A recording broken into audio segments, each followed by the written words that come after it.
Hi everyone. In this video, we'll talk about the administration of insulin as a constant rate infusion or CRI to treat diabetic ketoacidosis, also known as DKA in dogs and cats. I will give you some practical tips on how to set up the insulin infusion for DKA patients, and we'll also cover a recently published randomized clinical trial where authors compared fixed-rate intravenous insulin infusions with a conventional variable rate protocol.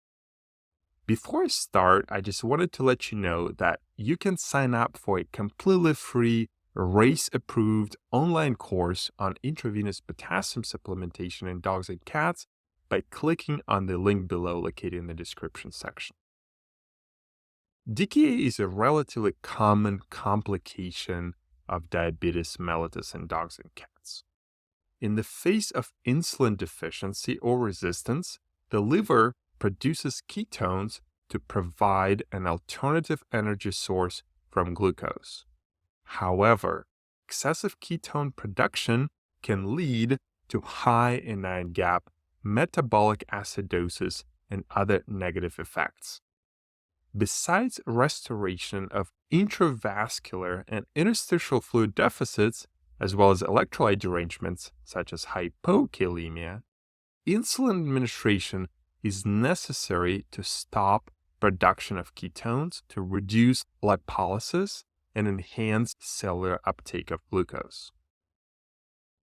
Several insulin protocols have been described in veterinary medicine to treat DKA patients during the first 72 hours of hospitalization until the patient becomes stable and regains appetite, when they can be transitioned to longer-acting subcutaneous insulin therapy. One of the most commonly utilized protocols in clinical practice is an intravenous variable rate insulin infusion protocol, when a short-acting regular insulin is infused intravenously and the rate is altered based on blood glucose concentration. Here you can see this so-called sliding scale that guides veterinarians on the rate of intravenous insulin and or dextrose administration based on the current blood glucose levels that are monitored every 1 to 2 hours in these patients.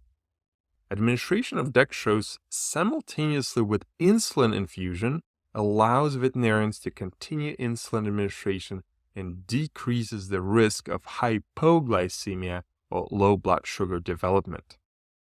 Without dextrose supplementation, insulin infusion will need to be reduced, which will slow down ketone elimination and will promote further lipolysis in these patients.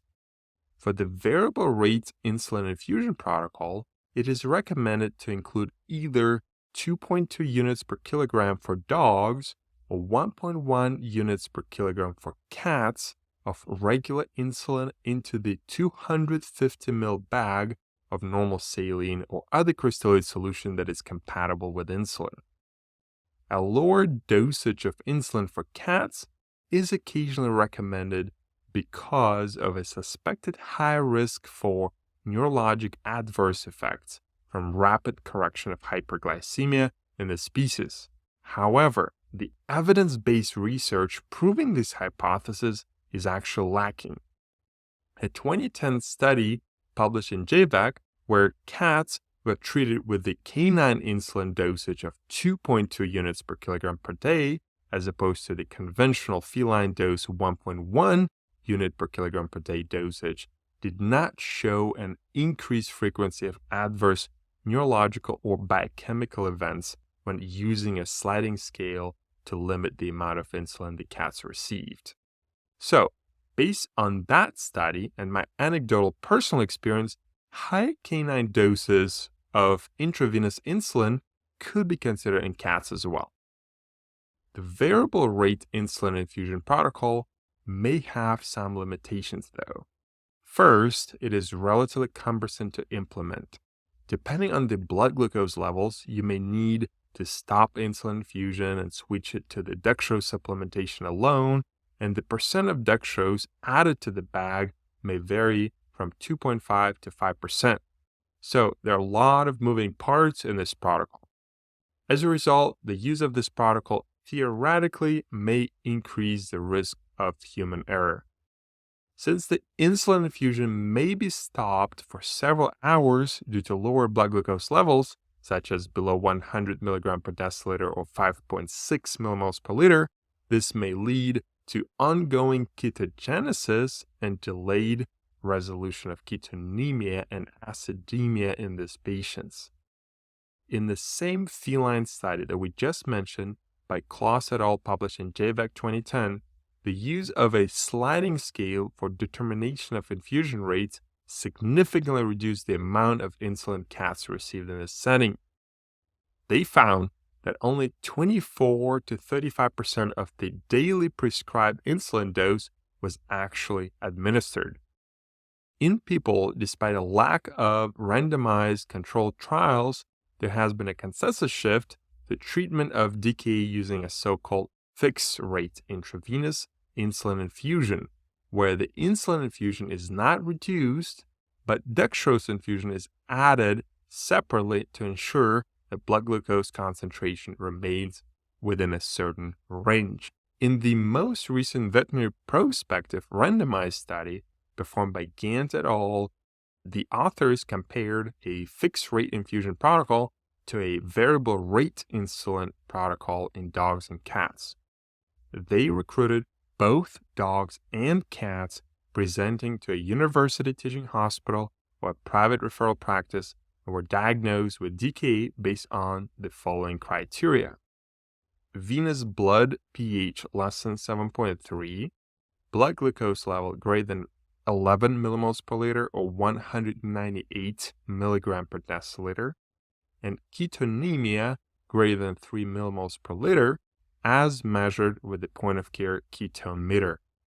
Patients were assigned to receive either fixed-rate or variable-rate insulin infusion protocol by randomization. For the fixed-rate insulin infusion protocol, 3 bags were pre-made. Bag number 1 contained 50 units of regular insulin that were added to the 500 ml bag of NaCl 0.9%, which equals 0.1 unit of insulin per ml of solution.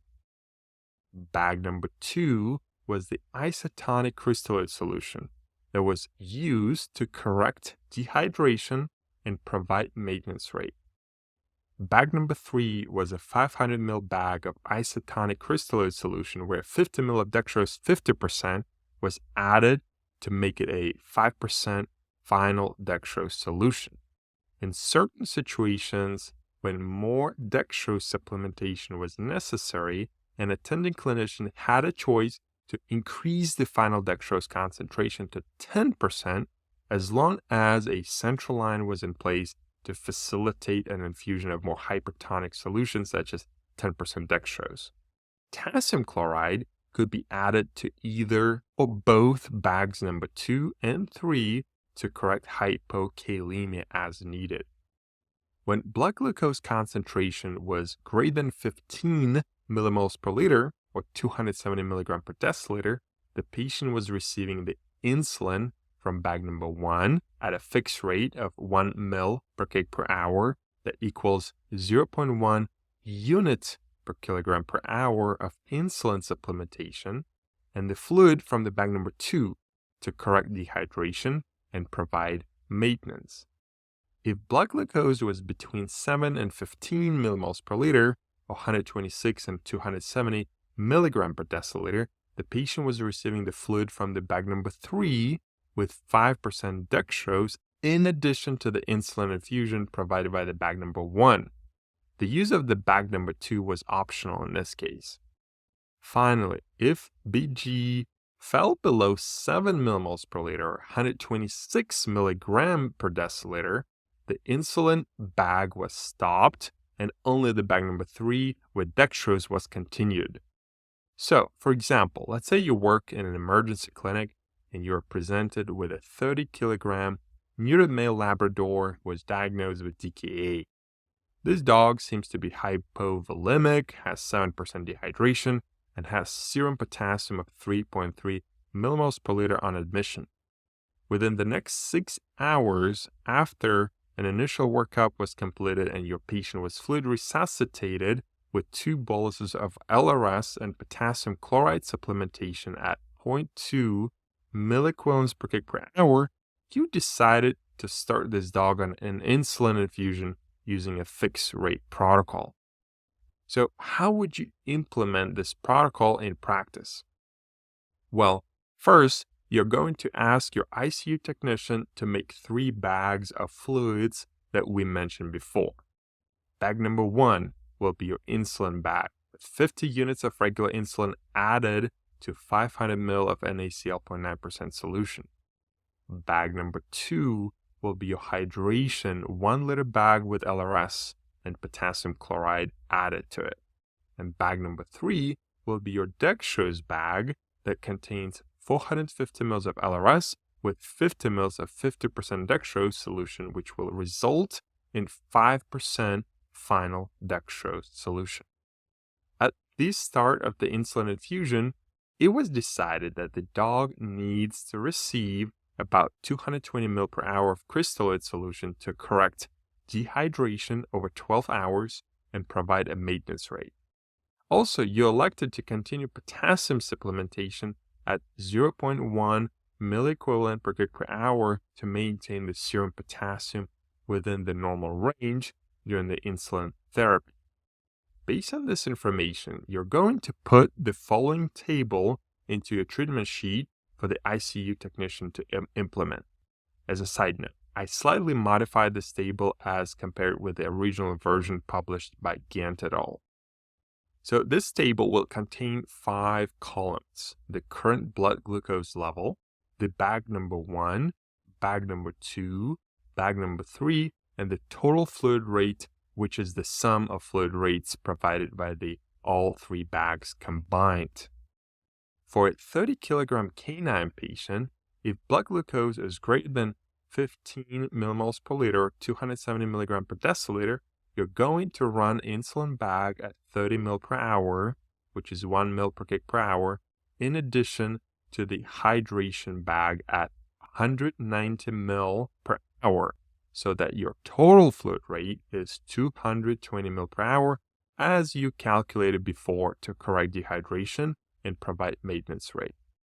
Once blood glucose drops below 15 millimoles per liter or 270 milligram per deciliter, you will still continue your insulin at a fixed rate of 30 ml per hour. However, you will switch your bag number 2, hydration bag, to the bag number 3, or dextrose bag, and will run it at 190 ml per hour as well. So now the dog is receiving insulin in addition to dextrose supplementation since the blood glucose dropped below 15.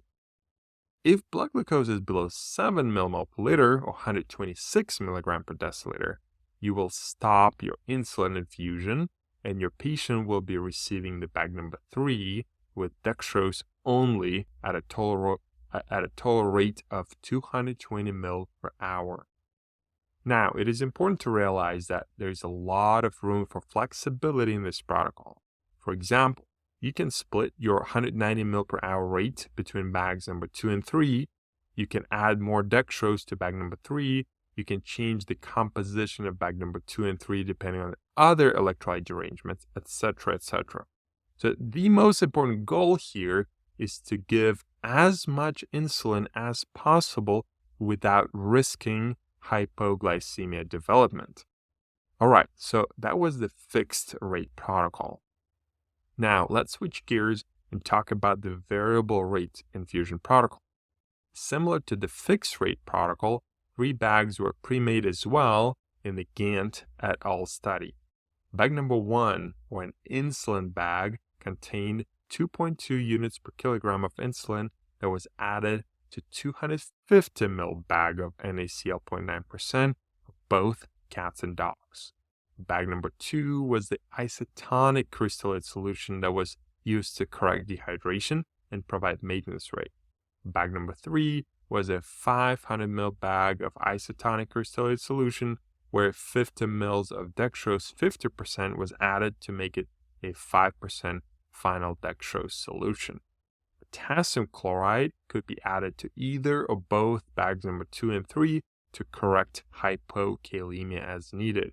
So the only difference between the two protocols in terms of the type of bags used was the bag number 1 that contained a different amount of insulin. A little bit different sliding scale was then used to adjust the insulin infusion based on blood glucose concentration as depicted in the table on the screen. Here, you can see that depending on the blood glucose level, the patient was receiving variable rates of insulin infusion from the bag number 1, anywhere from 10 ml per hour if BG was greater than 15 millimoles per liter, or 270 milligram per deciliter, to no insulin supplementation at all if BG was less than 5 millimoles per liter or 90 milligram per deciliter. According to this protocol, all patients were receiving isotonic fluid from the bag number 2, and the 5% dextrose supplementation varied from no supplementation in severely hyperglycemic patients to the maximum rate of 4 ml per kg per hour in patients with blood glucose that was less than 5 millimoles per liter or 90 milligrams per deciliter. In both protocols, insulin infusion bags and lines were changed every 24 hours, and lines were primed with 50 ml of insulin solution to allow for insulin absorption to plastic. The resolution of ketosis was defined as the decrease in beta hydroxybutyrate or BHB concentration below 0.6 millimoles per liter as determined by the point of care ketone analyzer, which was Freestyle Optim Neo H ketone meter manufactured by Abbott Laboratories in the UK. What were the results of this study? First, we're going to focus on the feline arm of the study. A total of 16 cats underwent the final statistical analysis. 8 cats in the fixed rate infusion protocol and 8 cats in the variable rate protocol. The baseline characteristics such as age, sex, weight, breed, probability of mortality based on the Apple score, baseline BHB concentration, baseline blood pH, and time to initiation of insulin therapy in both groups are relatively similar with no significant differences. In both groups, urinary system disorders and pancreatitis were the most common comorbidities. Now, let's directly compare the performance of both protocols, fixed rate versus variable rate in cats. 5 of 8 cats in the fixed rate group versus 4 of 8 cats in the variable rate group achieved the resolution of ketonemia, which was not statistically significant difference. There was no statistical difference in terms of the time of resolution of ketonemia in both groups as well. 48 hours in the fixed rate group versus 37 hours in the variable rate group. None of the cats in both groups developed hypoglycemia with BG less than 4.5 millimoles per liter or 81 milligram per deciliter. Overall insulin rate until the resolution of ketonemia was similar in both groups, with mean values of 0.1 unit per kg per hour in the fixed rate group and 0.09 units per kg per hour in the variable rate group. Cats in the fixed rate group spent on average 6.9 days in the hospital until they were discharged versus 5 days in the variable rate group.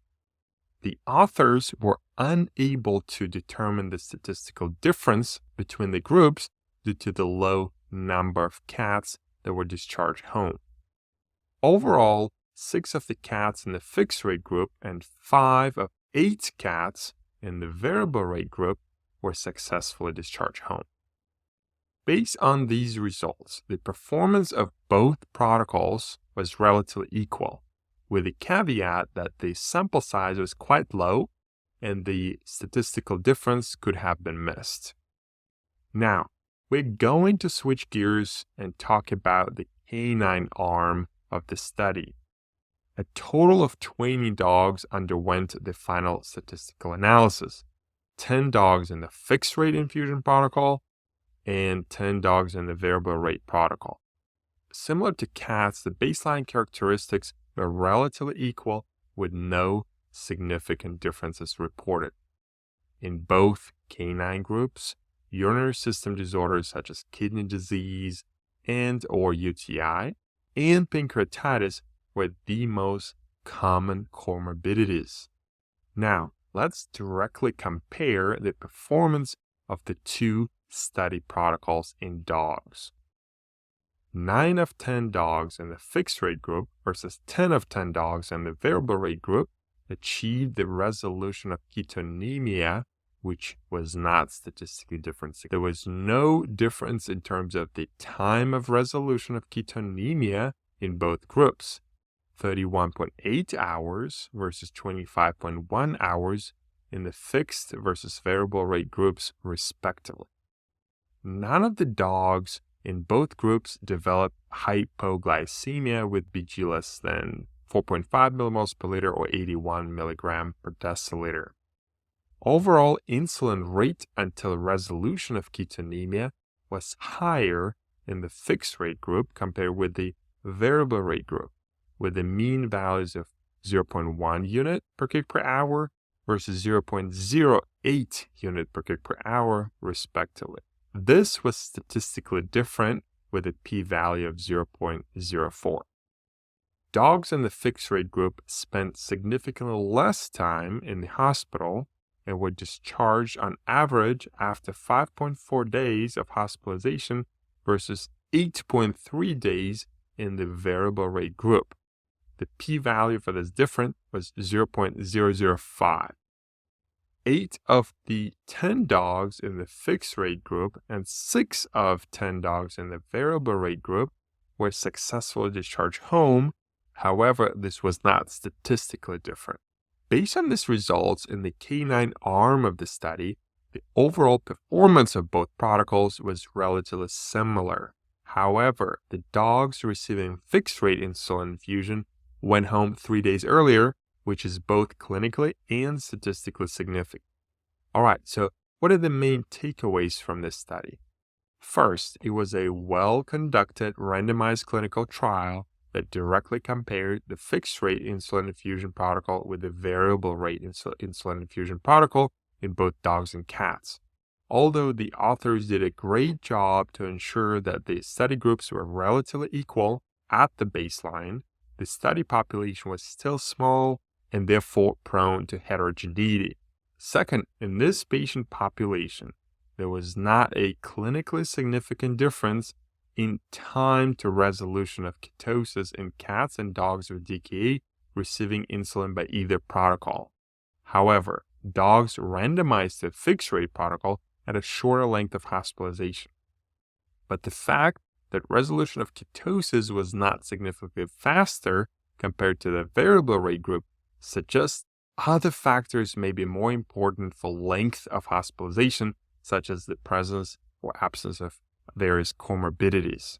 So my final conclusion is that both fixed rate and variable rate insulin infusion protocols may be used to treat dogs and cats with DKA. However, based on the available evidence, neither protocol leads to better clinically relevant outcomes. There may be a signal that the use of the fixed rate protocol may lead to shorter duration of hospitalization in dogs, but more research is needed to replicate these results. In my personal opinion, I feel that the fixed rate protocol seems to be a little bit more straightforward in terms of implementation, may require less adjustments of the insulin infusion rate compared with the variable rate infusion protocol. But this could be very subjective until more research is done. And I recommend reading the entire article and drawing your own conclusions. If you're interested in learning more about intravenous potassium supplementation, including its role in treating refractory hypokalemia, which commonly occurs in patients with DKA, click on the link provided below in the description section. All right, that's it for today. Bye-bye.